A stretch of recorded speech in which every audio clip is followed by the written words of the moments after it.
माननीय नामदार केंद्रीय मंत्री नितीनजी गडकरी साहेब जोरदार टाळ्यांच्या गजरामध्ये यांचं स्वागत व्हायला पाहिजे। नागपूरचा सुपुत्र असं यांचं देशामध्ये नावलौकिक, गडकरी नव्हे तर रोडकरी म्हणून ज्यांचं संपूर्ण देशामध्ये नावलौकिक आहे, अशा प्रकारचे नामदार केंद्रीय मंत्री नितीनजी गडकरी साहेब आपलं सूर्योदय प्रतिष्ठानच्या वतीने खूप खूप स्वागत। मी सुधाकर भाऊ यांना बसून घ्या सगळ्यांनी। आपल्या नागपूर शहराला विश्वामध्ये आपले विशिष्ट ओळख देणारे, जनसामान्याच्या सुखदुःखात सामील होणारे आणि राजकारण 20% आणि समाजकारण 80% केलं पाहिजे असं सातत्याने माझ्यासारख्या कार्यकर्त्याला समजावणार आहे, ज्यांनी या शहरामध्ये अपंग, दिव्यांग 10-15 हजार लोकांना पाय लावून दिले, डोळ्याचे ऑपरेशन करून दिले, 10,000च्या वर हार्टचं ऑपरेशन केले। म्हणजे या शहराला सांस्कृतिक शहर, क्रीडाचं शहर सोबतच सामाजिक क्षेत्रात अग्रेसर काम करणारं शहर म्हणून अख्ख्या भारतात ज्यांनी ओळख करून दिली असेल माननीय नितीनजी गडकरी आपल्यामध्ये जोरदार टाळ्यांमधून त्यांचं आपण स्वागत केलं पाहिजे।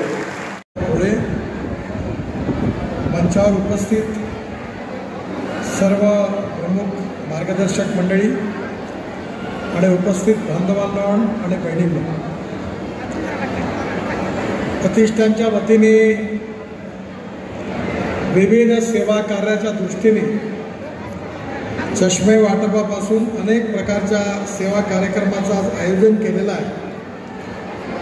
या आयोजनाबद्दल मी सर्वप्रथम सुधाकर कोहळे यांचं मनापासून अभिनंदन करतो आणि त्यांना खूप खूप शुभेच्छा देतो।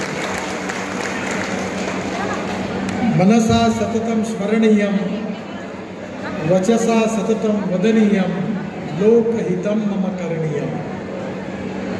या समाजातले जे दलित आहे, पीडित आहे, शोषित आहेत, ज्यांच्या अंगावर कपडा नाही आहे, ज्यांना खायला अन्न नाही आहे, ज्यांना राहायला घर नाही आहे, त्या दरिद्र नारायणाची सेवा करणं हाच खरा धर्म आहे, असं पंडित दीनदयाल उपाध्यायांनी त्यांच्या सामाजिक आर्थिक चिंतनात अंत्योदयाच्या रूपाने सांगितलं आहे।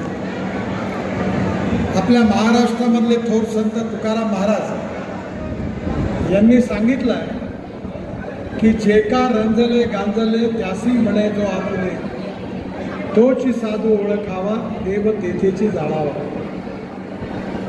मला अतिशय आनंद आहे की आज सूर्योदय लोकसेवा प्रतिष्ठानच्या वतीने गोरगरीब जनतेची सेवा करण्याकरता आज या मेळाव्याचं आयोजन झालेलं आहे।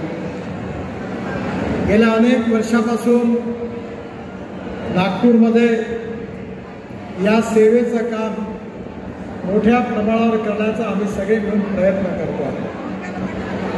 गरीब लोकांचे डोळे तपासले गेले पाहिजे। या ठिकाणी आदरणीय डॉक्टर विकास महात्मे पद्मश्री पुरस्कार प्राप्त उपस्थित आहेत।